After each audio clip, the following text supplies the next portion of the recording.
Assalamualaikum warahmatullahi wabarakatuh.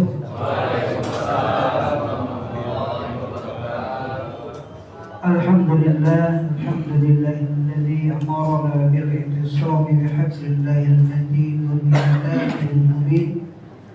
Asyhadu an la ilaha illallah wahdahu la syarika lah wa asyhadu anna sayyidana wa nabiyyana Muhammadan abduhu wa rasuluh alladzi la nabiyya ba'dah. Allahumma salli ala sayyidina Muhammad wa ala alihi wa ashabihi, amma ba'du. Faqala ta'ala rabbi shrah li sadri wa yassir li amri wahlul 'uqdatam min lisani yafqahu qawli. Shadaqallahu 'azim. Hadirin mukarramin wal muhtaramin, para kesepuhan, para kiai wal imam, para tokoh masyarakat, para jamaah sekalian yang dirahmati Allah Subhanahu wa taala, terutama yang sama-sama kita hormati DKM At-Taqwa beserta seluruh jamaah dan pengurus. Yang saya hormati Ketua DMI Kecamatan Cilengsi, Ketua DMI Desa Limus Nunggal, Ketua MUI Limus Nunggal, para Ketua DKM Desa Limus Nunggal, dan mungkin juga dari KMM Limus Pratama, segenap jemaah yang dirahmati Allah Subhanahu wa taala. Pada kesempatan hari yang berbahagia ini, atas kita bersyukur dan wajib selalu bersyukur kepada Allah atas curahan nikmat karunia-Nya kepada kita sekalian, terutama nikmat iman, nikmat Islam, nikmat sehat walafiat, juga nikmat umur panjang sehingga kita bisa berkumpul bersilaturahmi bermuajahah di tempat yang mulia ini. Mudah-mudahan berkumpulnya kita bersama orang-orang yang baik, orang-orang yang saleh, insyaallah memberikan warna kepada kita, memberikan semangat untuk terus memperbaiki diri. Amin ya Allah ya Rabbal alamin. Sebelumnya mohon izin ini menjadi duduk sendiri di atas. Jadi kalau tamu gimana yang saya boleh aja ya. Bapak Ibu yang dirahmati Allah Subhanahu wa taala, kita sebagai manusia yang sudah pasti tidak mungkin hidup sendiri. Kita membutuhkan orang lain, membutuhkan teman. Nah, ada satu hikmah yang memberikan satu gambaran buat kita, la tashab man la yunhiduka haluhu wa la yadulluka 'ala Allahi maqaluh. Janganlah engkau bersahabat dengan orang yang tidak membangkitkan semangatmu mengenal Allah dan tidak menunjukkan ucapannya, tidak memberikan petunjuk kepada kita akan mengenal Allah. Artinya begitu pentingnya kita memilih teman, memilih sahabat. Nah, kalau kita berkumpul di tempat yang mulia ini sudah pasti orang-orang yang baik, orang-orang yang saleh, yang berusaha saleh, Sehingga insya Allah ini akan membangkitkan semangat kita untuk mengenal Allah, untuk beribadah kepada Allah. Termasuk ucapan-ucapannya juga akan menunjukkan kepada kita, mendorong kita untuk selalu mengingat Allah Subhanahu wa Ta'ala. Nah, ini penting. Jadi memilih teman itu, memilih sahabat itu bukan hanya untuk anak-anak. Kita pun yang sudah tua harus pandai-pandai memilih sahabat, memilih teman. Karena walau bagaimanapun pengaruh teman, pengaruh sahabat itu sangat besar. Al-arwahu junudun mujannadah. Ruh itu akan berkumpul dengan yang sama keinginannya, sama hobinya, sama kemauannya. Ini kalau nggak sama keinginannya mungkin nggak kumpul di sini. Ya. Karena arwah itu mungkin cari teman yang sama. Ya. Yang hobinya di JSR, alhamdulillah mau subuh-subuh udah hadir di sini. Ada ujung Gus Tunggal, ada yang dari Pasir Angin ya, Mbak. Ini tuh kayak dari ujung. Karena ada keinginan yang sama, ruh, ya, arwah, ruh itu akan mencari mana nih komunitas saya, ya, gitu. Itu penting karena akan sangat mempengaruhi bagaimana upaya kita. Apakah pertemanan ataupun persahabatan ini mendorong kita semakin memperbaiki diri atau tidak? Semakin kita mendekatkan diri kepada Allah atau tidak? Ini sangat dipengaruhi dengan persahabatan. Demikian dari hikmah dari Syekh Ibnu Athaillah. Jadi kita diberikan gambaran, jangan berteman, bersahabat dengan orang yang tidak membangkitkan semangat kita untuk beribadah. Dengan orang yang ucapannya tidak mengingatkan kita semakin mengenal Allah. Jadi harus pandai-pandai memilih. Ya, pada sekarang kan musim komunitas ya, semua ada komunitasnya. Nah, itulah karena disitulah ruh manusia akan mencari di mana nih tempat saya yang sama.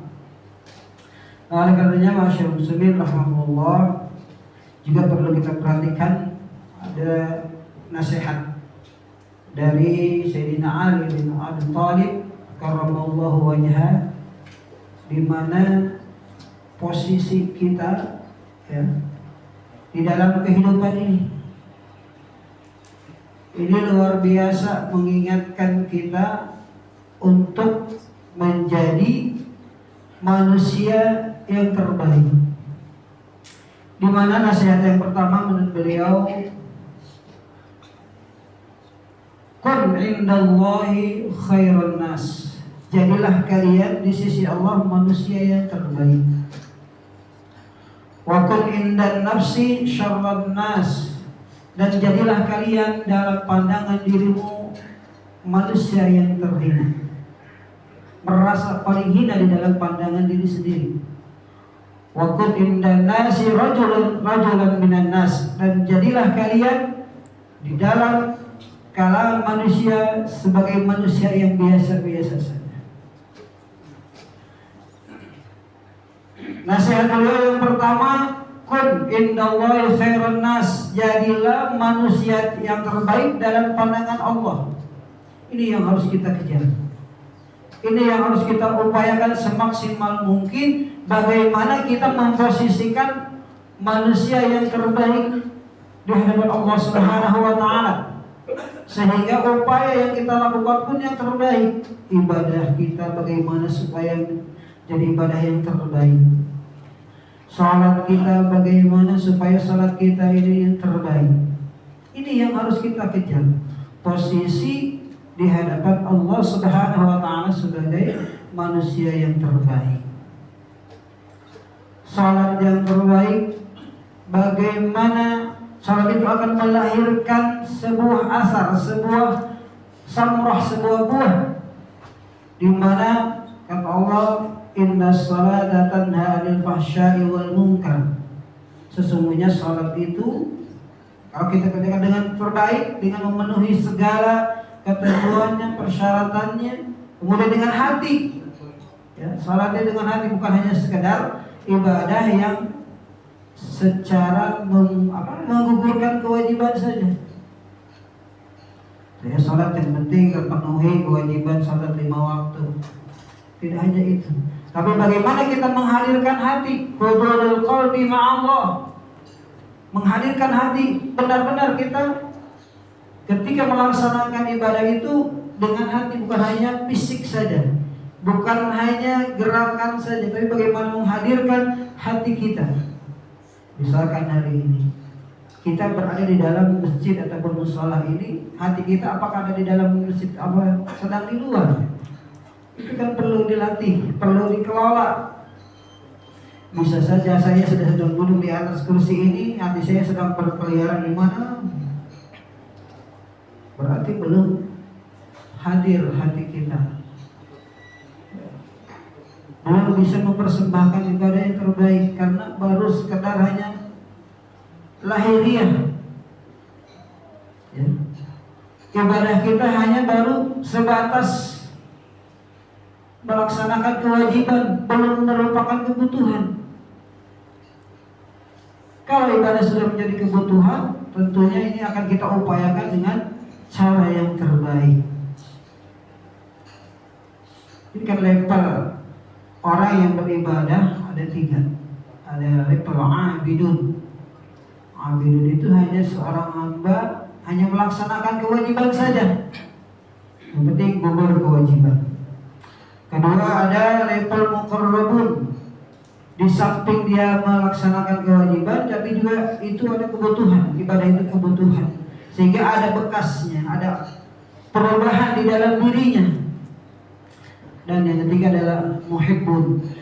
Orang yang beribadah kepada Allah sudah tidak lagi memikirkan pahala, tidak lagi takut ancaman. Ya, kalau muhibbun itu sudah dikasih pahala mah enggak juga apa-apa. Penting kenapa? Karena dasar cinta kepada Allah.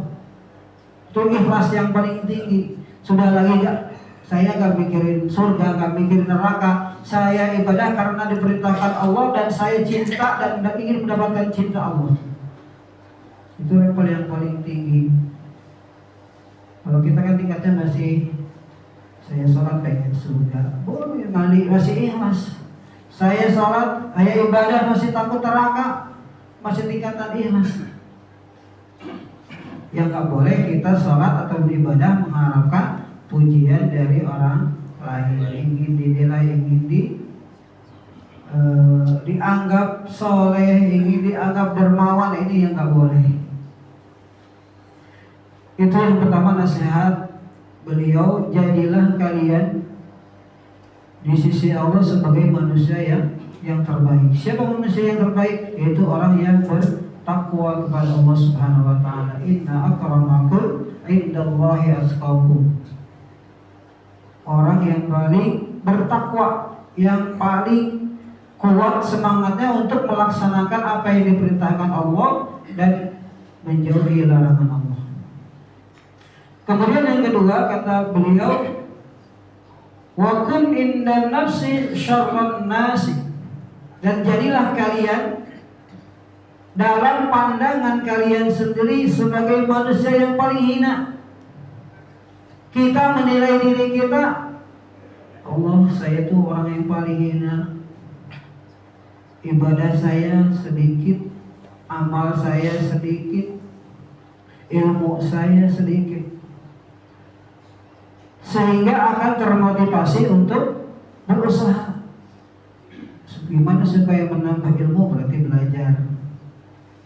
Sering silaturahmi, sering berkumpul dengan orang-orang yang soleh. Bagaimana supaya saya mendapatkan akhlak yang terbaik? Kita contoh bagaimana perilaku orang-orang yang baik, orang-orang yang soleh. Sehingga kata Syekh Abdul Qadir Al-Jailani, ketika kita berjumpa dengan seseorang, idza laqaita hadan minan nas, apabila kalian bertemu dengan salah seorang manusia, maka lihatlah kelebihannya. Ya, kelebihan kita, kelebihan orang yang kita temui. In kana saghiran, jika orang yang kita temui itu lebih muda, lebih kecil dari kita, maka oh dia lebih baik dari saya. Kalau kita lihat ketemu anak-anak nih, dalam pandangan kita, oh kamu lebih baik dari saya, dia lebih baik dari saya. Kenapa? Dia lebih muda, lebih kecil, dosanya mungkin belum ada, bahkan dosanya lebih sedikit daripada saya. Wa in kana kabiran, dan jika kita bertemu dengan orang yang lebih tua, lebih dewasa, maka dalam pandangan kita Bapak lebih baik dari saya, karena Bapak lebih lama hidupnya, lebih banyak amal solehnya. Itu yang dilihat. Jangan dibalik ya, Bapak lebih tua, lebih banyak dosa, jangan. Lihat kebaikannya, lihat keunggulannya daripada kita. Sekalipun kita bertemu dengan orang yang bermaksiat hari ini, dalam hati kita mungkin hari ini dia sedang bermaksiat kepada Allah, tapi siapa tahu besok lusa dia akan mendapatkan hidayah dan akan beribadah lebih baik daripada saya. Ini bagaimana kita menata hati supaya tidak merasa saya itu ya. Lihat diri kita, kekurangan kita, jangan pernah melihat kelebihan. Kalau kita mau menjadi orang yang lebih baik. Dan nasihat yang ketiga, wakun indan nasi rajulan minan nas, dan jadilah kalian di kalangan manusia yang lain adalah manusia biasa. Tanamkan dalam diri kita, hari ini saya orang biasa saja, sehingga tidak akan pernah minta menuntut, ingin dihormati, ingin dilayani, karena kita merasa saya tuh apaan tuh gitu ya, siapa saya nggak penting, karena kita yang memposisikan saya orang sama saja dengan yang lain. Bahkan tadi dalam nasihat yang kedua, saya lebih jelek daripada yang lain, sehingga tidak pernah ada tuntutan hormati dong saya, nggak disebut ngambek bisa. Kenapa? Karena merasa tadi tidak merasa biasa-biasa saja. Nah ini dalam rangka upaya yang memperbaiki hati kita, karena yang dinilai itu kan hati, bukan tampang kita, bukan pangkat jabatan kita. Yang dinilai oleh Allah adalah hati kita, sejauh mana kita menjaga hati, memperbaiki hati kita, memposisikan hati kita. Maka dengan nasihat Sayyidina Ali bin Abi Thalib ini harus benar menjadi renungan buat kita. Yang pertama, kata beliau, jadilah kalian manusia yang terbaik di sisi Allah Subhanahu wa taala. Dalam pandangan Allah, artinya kita berupaya memaksimalkan pengabdian kita kepada Allah dalam segala hal. Dalam segala hal, baik dalam berperilaku, beribadah, sangat bagaimana kita menumbuhkan keinginan sehingga ada upaya untuk terus memperbaiki. Ya. Kali untuk salat saja kan diperintahkan uzuzinatakum min kulli masjidin. Kita disuruh memakai pakaian yang terbaik. Demikian kita masih kadang-kadang masih seadanya. Beda lagi kalau mau kondangan misalnya, pastikan yang dipilih yang paling keren nih. Ya, berarti yang paling mahal, paling bagus.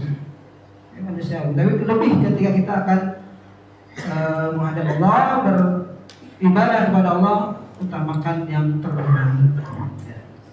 Dan nasihat yang kedua tadi adalah bagaimana kita memposisikan diri kita itu jangan merasa lebih dari orang lain, bahkan coba saya ini orang yang paling jelek, saya paling bodoh. Itu memposisikan kita, ya. Bukan untuk rendah diri di hadapan manusia, tapi kita menata hati kita jangan sampai menilai orang lain lebih buruk dari kita. Berhusnuzon, ya.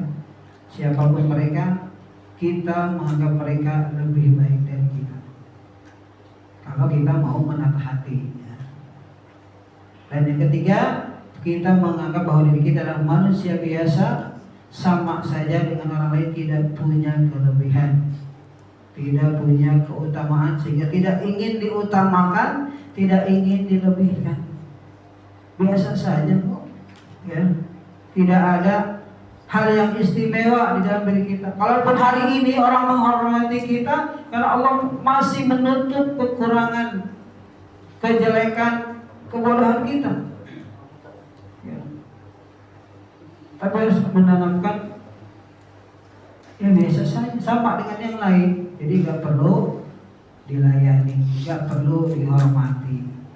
Kalaupun orang menghormati ya silakan, kan bukan kita yang minta. Tolong dong hargain saya, mas, sampai nggak dihargain. Ya, tolong dong layani saya, nggak usah. Allah akan mengangkat derajat seseorang yang pantas dan layak diangkat derajatnya oleh Allah. Mutiara itu terpendam di dalam laut, ya, tetap akan dicari. Gak mesti menonjol-nonjolkan diri. Saya ilmu ini, saya ilmu ini, hormati.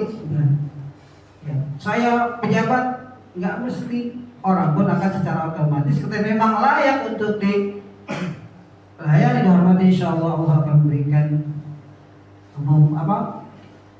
akan memberikan kepada orang lain. Oh itu memang pantas.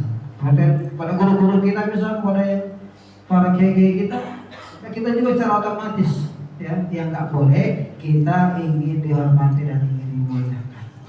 Tanamkan itu, kita berusaha menjadi manusia yang terbaik, upaya saja, ya, maksimal berusaha, insya Allah bersama-sama kita akan ya terus tadi memperbaiki, saling menasehati, ya, usikum wa nafsi. Nasihat itu bukan hanya untuk orang lain, tapi diri kita sendiri. Ya, mungkin itu saja yang saya sampaikan. Mohon maaf atas segala kehilafan dan kekurangannya. Bila ada kebenaran yang disampaikan oleh Allah Subhanahu Wa Taala, dan bila ada yang salah, saya mohon maaf dan mohon ampun Allah Subhanahu Wa Taala. Mudah-mudahan kita selalu diberikan kekuatan untuk terus memperbaiki diri, menata hati kita, sehingga insya Allah mudah-mudahan dengan apapun kita mendapatkan posisi yang terbaik dan benar-benar menjadi orang yang bertakwa. Amin ya Allah ya Rabbal Alamin. Astagfirullahaladzim. Billahi taufiq wal hidayah. Assalamualaikum warahmatullahi wabarakatuh.